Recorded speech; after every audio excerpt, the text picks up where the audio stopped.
Hello, everybody. It's Marcy from wavesofcommunication.com. Welcome to another episode of my Language Facilitation Helpline podcast. The information in this show is designed to equip and empower parents to take action today. Parents are advised to never give away your power as your child's language facilitator to any therapist, teacher, consultant, or even to a specific method or strategy. And always honor your unique family's abilities and your own core values before you consciously initiate any action with your child. Most importantly, the strategies and advice provided here are general and not intended to replace personalized consultation. If you want individual coaching and advice, you should visit wavesofcommunication.com to learn how to work with me as a client.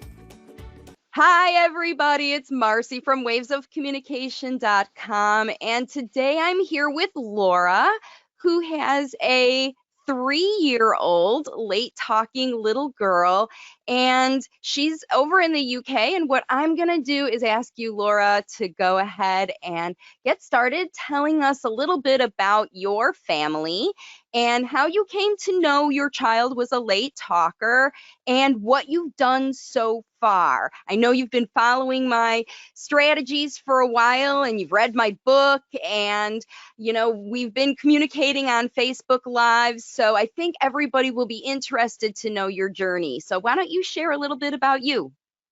Hi, Marcy. First of all, thank you so much for all you do, and thank you for having me. I feel so honored. I've never done this before, so this is brilliant.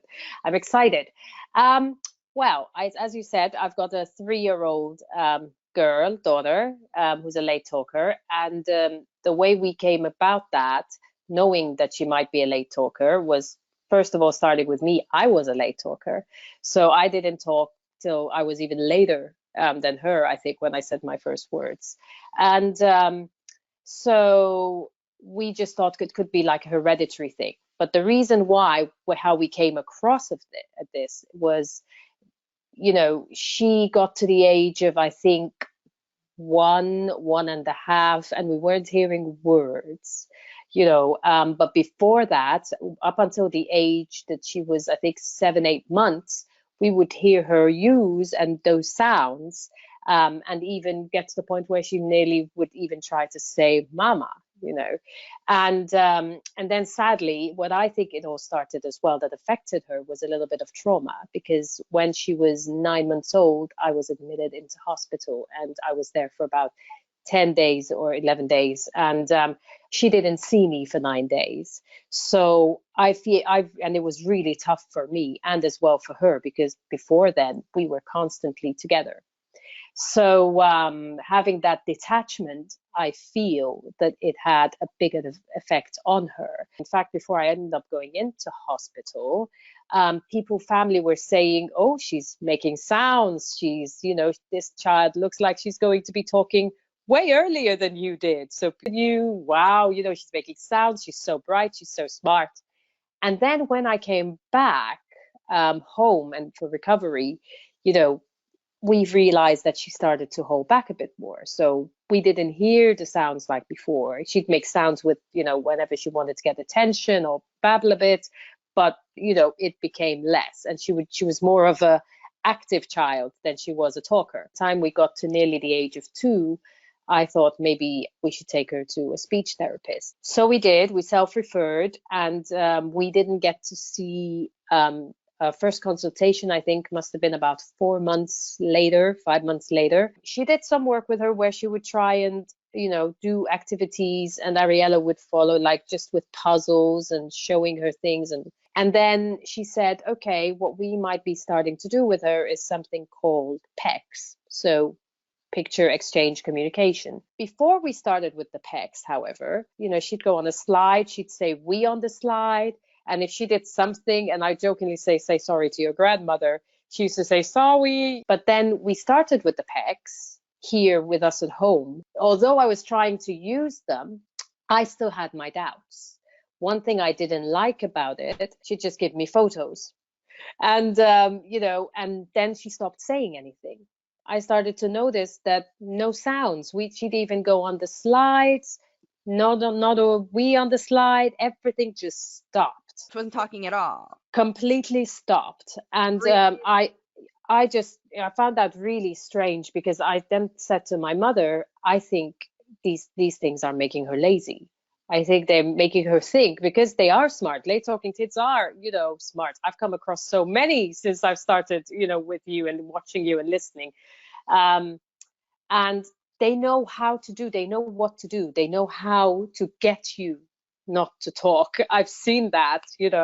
How was her behavior at the nursery? She'd go and sit and she'd do things, but she wouldn't only sit there for a second and then she'd be up and then walking around again to go ahead and do her own thing.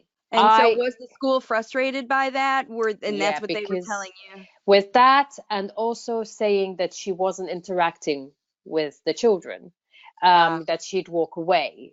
I started to think maybe it was because she can't converse with the kids. Because when I take her to soft play or we go to the playground, then she would always do high fives to them. If I say, I'm going to high five this girl, she high fives. So, and I saw her interaction with her cousins. She wasn't a very misbehaved child. She wouldn't, she's not violent. She's not, if Right. there's something she doesn't like, she'll walk away from it. Wasn't responding to other kids, not interested in playing with other kids, and not really sitting to do any kind of structured work with them. And this is when she was 3 already, right? Yes, she was already 3. And I asked them, I said, is she harmful to any children or anything? No, no, no. She goes into her little bubble. And what I said to them was, I don't think it's because she doesn't want to interact with children, because I see the way she is outside, with other kids. I think it's when the children start talking to her, with her, she can't respond. So, because one of the kids, funny enough, said to me, they came up to me after about 3 weeks of her starting in the nursery, saying, she doesn't talk. Why doesn't she talk? And I said, but I know she doesn't talk, but do you know that if you do a high five to her or a fist bump, or you ask, get her for a hug, she'll do them. Really? Yes. And I felt like she taught the children something. I came back a couple of weeks later. Oh, I do high fives with her all the time. And they love her. You walk into the nursery now, they're waiting for her at the door to take her in. These are children. And I always believe that if you want to learn something, you look at children, because they're amazing. Yeah. They're so precious. But well, with that her, sounds like some nice interaction with children to me. I mean, maybe absolutely. It's not the same. Maybe it's not during those activities, but that sounds like very nice interaction, even if it is initiated by the other kids. Yes. But you provided them with the little girls, the other little kids, you provided them with the tools, those kids, in how to reach your daughter in that stage. And that was really, really important. And that's what a good language facilitation mom does. You support your child wherever they are. If they're at school, if they're going to a birthday party, if they're, even with your parents and people around, you support your child wherever they are. Before I knew about, start without the prompting, I was prompting her.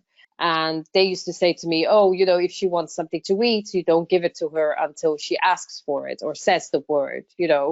I found that so frustrating, because I was hurting her. I felt like I was, causing her to get upset. Because I used to say, cookie, okay, here, have a cookie. What do you want? What do you want? Say the word and you can have it. Say the word. And she would get angry and upset and frustrated and cry, and walk away. And I started to feel really guilty. And I said to my mother, I can't do this. This is not what I want to do. I want to hold her. I want to hug her. I want to tell her everything is going to be okay.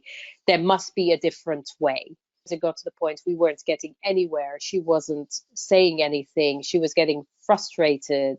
And then when if I didn't show a reaction, she would either come closer and then start again with her sounds of upset, or she would just walk off to another room and then upset again, making a louder sound and wanting me to follow. Directed behavior. It's truly, Yes. I am creating this Yes. behavior as a way to get you to understand how I feel and respond to me, because certainly she didn't have words to communicate that. But I think it is so remarkable how specific children can be to communicate exactly why they are upset with their behavior, between getting you to understand because you know them and the Yes. specific things they do. Walk halfway to a room, turn around and look, and keep walking to indicate I'm getting upset, follow me over here and come and cuddle me in my bedroom. Know that I need that from you right now by my behavior. And the reason, bless your heart, Miss Laura, the reason that she does that is because for her entire life it has worked as the communication system that she has developed in your home. You know, when we are together, when mom is around, all I have to do is put on a show and mommy's gonna be right there to help me. She's going to So, hug me. She's going to love me. She's going to give me what I want, which we never did. We always stood our ground, but I always was there to give the hugs and, and okay, don't get upset, don't get upset, yeah, but you can't have it, but don't get upset. right. And then the highlight came for me when it got to a point I couldn't see her like that anymore, because I knew she was more than that. And I Yeah. started to actually go on courses and to learn more, to a parents course, to learn more about autism, to learn more about everything. And one thing I loved about doing that was I got to do, it was like a checklist for me. I would think, okay, she doesn't do that. No, she doesn't act that way. No, she doesn't have a meltdown, because you read about these things. And I went to these classes, and then it was good for me, because so I knew then there's nothing wrong with my child, even though I've been saying it from the beginning. There's nothing wrong with my child. It's just her speech. There's something going on with her speech. So I wanted to help her, and I decided, that's it. I've had enough. I want to do research more. I'm turning back onto the internet. I need to find out something extra that's going to help me with this. I want to help her. Speech therapy books, give me something. And then the first thing that showed up was your book. If it isn't fun, it isn't fun. I was like, what is this? What does this have anything to do with speech? As soon as I saw the title. So I read a little bit in the book, and then I got to the part, and it was so interesting reading that, because I felt, yes, she's talking about my child. Yes, she points, she gestures, but she's not talking. And pecs, oh my goodness. Yes, thank God there's somebody out there who's reading my mind, what I want to say, but I don't have the evidence to prove that they're not working with her. So I then saw that you were on YouTube that night. I think I stayed up till 3:30 in the morning. I thought, I watched one video on YouTube after the other. I was like, and I watched them fully, the stopping, the prompting, the, explanations, all the other videos. Is your child a late talker? Yes. She babbles? Yes. If she's using her vocal cords, that means they can speak. Yes, I think so. And then that night before I went to bed, I decided, right, I'm going to try this now, not tomorrow, not whatever. I packed away all her pecs and put them away in a cupboard. I thought, okay, I don't know whether I'm doing the right thing here, but I need to try this. She didn't ask about them. She didn't go looking for them the next day or anything. And so I just watched her. She had a bath, and then she was hopping everywhere. Oh, we're hopping. Hop, hop like a kangaroo. Hop, hop, hop, hop here. Hop, hop there. Let's hop like a kangaroo. And we were just like that the whole day and trying different things. By the end of just that first day, she came up to me. She looked at me, in the face. I said, hello, mummy. And she just went, hop, kanga. I was like, what? My mother was at the other end of the room. Did you hear this? Hop, hop, kanga? Hop, hop, kanga. Okay. The pecs are not coming back in this house. That was my first answer, not yes, mummy. Mine was like, the pecs are not coming back in this house. Okay, let's do this. Let's do this. And I did it. I worked at it for days, for a few days. We just kept trying. And then in time, she would say things spontaneously. I did the prompting challenge, stop the prompting challenge. Sometimes I still make mistakes. I'll admit that, because then these are habits, like you say. So then I go back and I try and do it again, the challenge. I test myself again just to get myself back on that spot again. And when I notice that we don't, every day there's a new word, and sometimes there's two words, a sentence.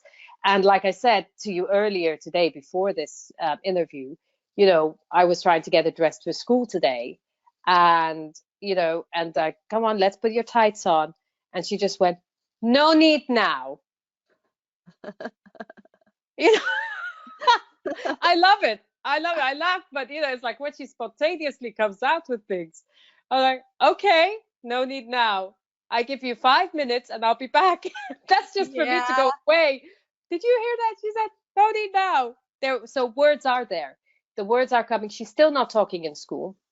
But I think that's because she has pressure, and I think because of her past experiences. And this is what I love as well about your strategy, the reach and teach strategy that you do. It's brilliant, because we watch her do things and then we talk to her about it, about the stuff that she's doing. And, if she's putting her Lego boy and girl to hold hands, I'll say, oh, the boy is sitting and the girl is standing, and now they're holding hands. I say what she's doing to them. And I said it for the first time to her. The boy and the girl are holding hands, and she's holding them together. And my video is recording the whole time, my camera. I've got it on record whenever I do anything, just in case something spontaneously comes out. Oh, and that's great. out of the blue, she says, holding hands. I was like, yeah, holding hands. And you can hear my voice. I'm not in the video, but you can, oh, yeah, okay. Because we realized if we did a big deal and said, wow, you just said holding hands, she stops. I have a child who is testing me every day, but it's brilliant. It's a great experience. So we don't make a big deal when she says things. We just go, yeah, okay. Yeah, that's it. That's right. Holding hands. That's really good. I'm glad that you said that, because when parents are watching this, you're really providing a wonderful perspective. Schools and therapy, they don't have a choice. The way that it works, that's why parents are told at home to do things like don't give the cookie until they say cookie, because these are the methods that are used in schools and therapies. Any teacher or therapist is restricted by their requirement to produce some sort of outcome. And that's why they're constantly creating testing situations so that they can record data to show that their intervention method, teaching method, school, whatever it is valid. And this is where the whole premise of evidence-based intervention comes from. Again, evidence-based requires you do it according to certain guidelines. So if that evidence-based intervention has guidelines that don't match with a child, then it is, just as you did, a parent's responsibility to identify the mismatch and find providers who do match with an intervention that is right for your child. Instead of making the child try to fit the intervention method, which is what therapists do by giving parents prompt-based strategies to use at home. Thank God I'm somewhere where I'm not a crazy thinking mama, because after a while, even though you're trying, it's so tough being a mother these days, because you're seeing things with your child. You're at home and you're seeing the potential that your child has, but nobody else is seeing it. So everybody's saying, no, you don't know what you're doing. You're just saying it to protect your child. Somebody listening to me. Thank goodness I'm making sense now. So it proves your point, prompting doesn't work, and pressure, they should talk to the children about what they're interested in, and hopefully it will take away any anxiety or whatever else that there is that's blocking her speech. I'd like to say that most speech therapists can be intuitive. That's why I call myself an intuitive speech language pathologist, because I don't do therapy anymore, but it's the intuitive way to understand what a child wants to talk about. Absolutely. And teach them those things instead of teach them what you want them to say. And then you don't find the need to prompt them. Part of me is actually really happy because I get to have my daughter, with us the whole time, and I can actually do this more of the language facilitating with her, and I feel like we can get quicker results. And if there is any other anxiety that's in her, that's stopping her from letting her voice come out even more and her speech, then I think we can get rid of that with her being home. So part of me is like going, yay, I'm happy. I want her home. Okay, I can do this. So I am excited because she's going to be home and I can work with her more with the speech, with her speech, and to find her voice, which I always say, you help me help my daughter find her voice. And I'll always be grateful for that. Well, that sounds wonderful. It is an unprecedented opportunity, is what I'm calling our current circumstances, where parents have the chance right now to be able to teach your children your way.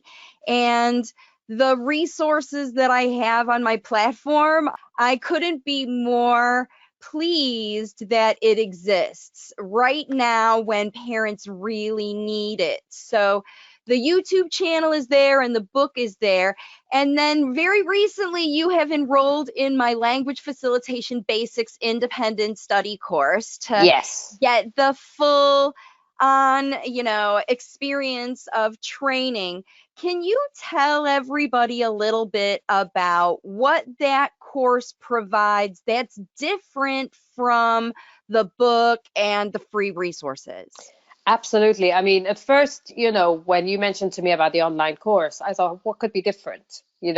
Because it feels like I'm still going to be reading, and is there something extra in this that's not in your book? And since day one of starting to read through it and to listen to the videos in there as well, I noticed a big difference. I thought, okay, this gives a little bit something more. You guide us deeper slightly in a way of how to really work with them. So this is sort of studying of getting to know in a depth, not only about your child, but also about us, about ourselves, like in the past, things that we've done. That could have provided that extra blockages that she's got. But because now it's actually a big surprise to see the change of what the videos were like to reflect on before I went on the journey of trying your strategies, and then how the response instead I was getting after I started to do the strategies, because then there were things she'd started to say, and I just, whenever I'm sitting with my child, my phone's always recording, and I have to put it in a section where she can't see. Because this girl will look and see, if she sees a video recording, she'll just pose for you. And I love the program. I'm learning so much from it. You have the strategies there, the stopping, the prompting and stuff, but this goes deeper than that. So it's opened my eyes a bit more about the extra lengths that you can go to get more of the results, and than just with the book. And I know I'm always on your Q&As, I love them every Monday and every Thursday. And if I miss it for a reason, I get upset. But thank God there's a replay so I can watch it and then comment again. So, and I know my comments are quite long on your videos. I get really excited when I get results, and I want to I was like, I have to tell Marcy, I have to show Marcy. I decided to make it available at such a discount right now is you have the structure in this course to do your complete analysis and document it in both Yes. writing and in video, so Yes. that when you return to your structured therapy or school, or let's say you move to a new therapist and you're going, from one to one, we don't know what's going to happen, how long these closures are going to last. I'm telling parents to plan for 6 months of homeschooling. So now is the time to learn your process. And this Absolutely. course provides the whole developmental process. And there are things in this course that you haven't even gotten to yet, because this course takes you all the way up through needs-based language, Yes. to conversational language, to social language, and even bilingual language, in this course. So it's a developmental process that takes, as long as it takes. The other thing is as well, the thing you mentioned, the bilingual speech. We're bilingual because my parents originally are Lebanese. And we realized their speech before I came across you, your strategies. We stopped talking to her in Arabic, and we thought maybe it's getting confusing for her. And because we're in England, maybe we should help her with her speech in English, and we did. But then when I heard, and you were trying to push, saying, actually, no, you can. So recently we have, I know she understands, because even though we weren't talking to her, it's still around her when we talk at Right. home. And I always try her come here. And when I want her to come somewhere, I talk to her in Arabic, and she follows through. So now we're actually pushing that now. We're at the stage now, okay, her words are coming out, right? Okay, we talk to her. And I do that at night, because you did the thing recently where you said, we had the other podcast with this other lady of yours. Yep. And I heard you say, when you take them upstairs to bed, use your language. And now I've started to do that 2 days now. I go bed, I talk to her about our day in Arabic. And she doesn't stop me. She's just like, it's like she's just listening. But I tell her, and I know she understands. So thank you. You've opened our mind. I didn't think that it was something that I could do with her as well, because I was worried, if I'm talking to her in one language, how do I help her with her other one? Because we don't want her to lose it. So thank you so much Right. for that. It's brilliant. Good. Oh, good. So I am really, it's so amazing to see the difference in this 6 months time, that you've been able to do with your daughter, to find in just across the board, in behavior, in language, and in happiness. I can understand how you can feel this sort of, okay, it's a good problem to have right now, to be able to spend some extra time at home with your daughter, to facilitate language and literally everything else that you want to teach her. And I can't wait to see what you are able to come up with, because I know you're going to keep following me on Q&As. So let me ask you this question. What would you recommend for other moms in the UK and all over the world who are finding themselves in the same situation with their late talking kids? Get on the floor with your children. Get on the floor, be at their level, talk to them, find out things that they're interested in, look at what they like to play with, talk to them about it, widen their mind about it, talk about different things about what they're interested in, pretend play with them. It's a new life section that I've gone into now, is the pretend playing. I used to think pretend playing would be just her with her toys, and I watch her, and this, now I'm in this mindset of, after watching your video the other day, okay, I've got to get into this, and okay, this is what we have to do. So now I find myself looking around when I go out quick to do a quick shop or online, things that I can get where I can actually do more interactive pretend play with. But talk to your children. I think, put away everything that anybody has ever told you about your child that you don't believe in. If you are the only ones, that know your children at home. And I've learned a lot about that and how to stand up. I wasn't somebody who would face people and say, actually, hold on a minute, no, you're talking about my child in a different perspective, that's different, that's not her.